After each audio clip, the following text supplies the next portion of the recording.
Friends, ನಾನು ಈ ದಿನ ಹತ್ತಿ ಹಣ್ಣಿನ ಜ್ಯೂಸ್ ಮಾಡ್ತೀನಿ ಫ್ರೆಂಡ್ಸ್. ಸೂಪರಾಗಿರುತ್ತೆ ಫ್ರೆಂಡ್ಸ್. ಒಮ್ಮೆ ನೀವು ಮಾಡಿ ಟೇಸ್ಟ್ ನೋಡಿ. ಈಗ ಸೀಸನ್ನು, ನಿಮಗೆಲ್ಲರೂ ಹತ್ತಿ ಹಣ್ಣು ಕಣ್ಣಿಗೆ ಸಿಕ್ಕಿದ್ರೆ ಮಾಡಿ. ಮತ್ತು ಇದು ತಂಪು ಕೂಡ, ಬೇಕಾದ್ರೆ ಮಾಡಿ ನೋಡಿ.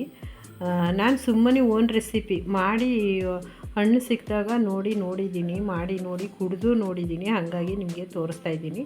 ತುಂಬ ಹೆಲ್ತಿ ಕೂಡ. ಇದು ಕುಡಿಯೋದ್ರಿಂದ ಶುಗರ್ನವ್ರಿಗೂ ಮದ್ದು. ಇದು ತುಂಬ ಸ್ವೀಟು ಇರಲ್ಲ, ಏನಿರಲ್ಲ, ಒಳ್ಳೆ ಚೆನ್ನಾಗಿರುತ್ತೆ. ಒಳ್ಳೆ ಲೆವೆಲ್ಲಾಗಿ, ಏನು ಸಪ್ಪೆನೂ ಇಲ್ಲ, ಸ್ವೀಟು ಇಲ್ಲ, ಆ ಲೆವೆಲಾಗಿ ಇರುತ್ತೆ. ಹಾಗಾಗಿ ಒಂದ್ಸರಿ ನೀವು ಸಹ ಮಾಡಿ ಟೇಸ್ಟ್ ನೋಡಿ, ಎಂಜಾಯ್ ಮಾಡಿ, ಖುಷಿಪಡಿ ಫ್ರೆಂಡ್ಸ್. ಹಾಗೆ ನೋಡಿ, ಈಗ ಮುಂದೆ ಏನು ಮಾಡ್ತೀನಿ ತೋರಿಸ್ತೀನಿ. ಇವಾಗ ನೋಡಿ, ಹತ್ತಿ ಹಣ್ಣು ಅದ್ರ ಬೀಜ ಎಲ್ಲ ತೆಗೆದುಬಿಟ್ಟಿದ್ದೀನಿ. ಹತ್ತಿ ಹಣ್ಣು ಹಾಕಿದ್ದೀನಿ.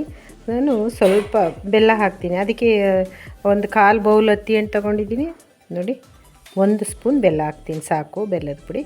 ನಂತರ ಹಾಲು, ಆಮೇಲೆ ಸ್ವಲ್ಪ ಸೇರಿಸ್ತೀನಿ. ಇವಾಗ ಸ್ವಲ್ಪ ಸೇರಿಸ್ತೀನಿ. ಫಸ್ಟೇ ತುಂಬ ಹಾಕ್ಬಿಟ್ರೆ ಹತ್ತಿ ಹಣ್ಣು ಚೆನ್ನಾಗಿ ಅದು ನೈಸ್ ಆಗೋದಿಲ್ಲ. ಹಾಗಾಗಿ ಪೇಸ್ಟ್ ಆಗಬೇಕಲ್ಲ ಅದು, ಅದಕ್ಕೆ ಸ್ವಲ್ಪ ಸೇರಿಸಿದ್ದೀನಿ. ನಂತರ ಸ್ವಲ್ಪ ಸೇರಿಸ್ತೀನಿ. ಇವಾಗ ಮಿಕ್ಸಿ ಮಾಡ್ತೀನಿ. ನೋಡಿ, ರೆಡಿ ಐತೆ. ಏನು ಸೂಪರಾಗಿ ರೆಡಿಯಾಗಿದೆ ಗೊತ್ತಾ ಫ್ರೆಂಡ್ಸ್. ಒಳ್ಳೆ ಅದು ಹತ್ತಿ ಹಣ್ಣಿನ ಗುಡ್ ಸ್ಮೆಲ್ಲು. ಅದು ತೆಗೆದ ತಕ್ಷಣವೇ ಗೊತ್ತಾಗ್ಬಿಡುತ್ತೆ ಈ ಥರದೇ ಹಣ್ಣಿಂದು ಈ ಜ್ಯೂಸು ಅಂತ.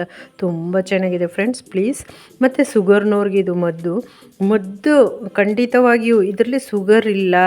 ದಯಮಾಡಿ ಎಲ್ಲಿ ಸಿಕ್ಕಿದ್ರೂ ಹತ್ತಿ ಹಣ್ಣು ಜ್ಯೂಸ್ ಮಾಡಿ ಕುಡೀರಿ. ನಿಮ್ಗೊಂದು ವೇಳೆ ಮಿಲ್ಕ್ ಹಾಕೋ ಮಾಡಿಲ್ಲ ಅಂದ್ರೂ ಬರೀ ವಾಟ್ರ್ ಹಾಕ್ಕೊಂಡು ಜ್ಯೂಸ್ ಮಾಡ್ಕೊ ಕುಡೀರಿ. ಸೂಪರಾಗಿದೆ ಫ್ರೆಂಡ್ಸ್. ತುಂಬ ಚೆನ್ನಾಗಿದೆ, ಹೆಲ್ತಿ, ಆರೋಗ್ಯಕರ. ಸಣ್ಣ ಮಕ್ಕಳಿಗೂ ಕೊಡಿ, ತುಂಬ ಒಳ್ಳೆಯದು. ಮತ್ತು ಇದು ಶುಗರ್ ಇಲ್ಲ, ಆಯಿತಾ. ಹಾಗೆ ಈಗ ನೋಡಿ, ಇಷ್ಟೇ ಮುಗೀತಿದ್ರು ಕೆಲಸ.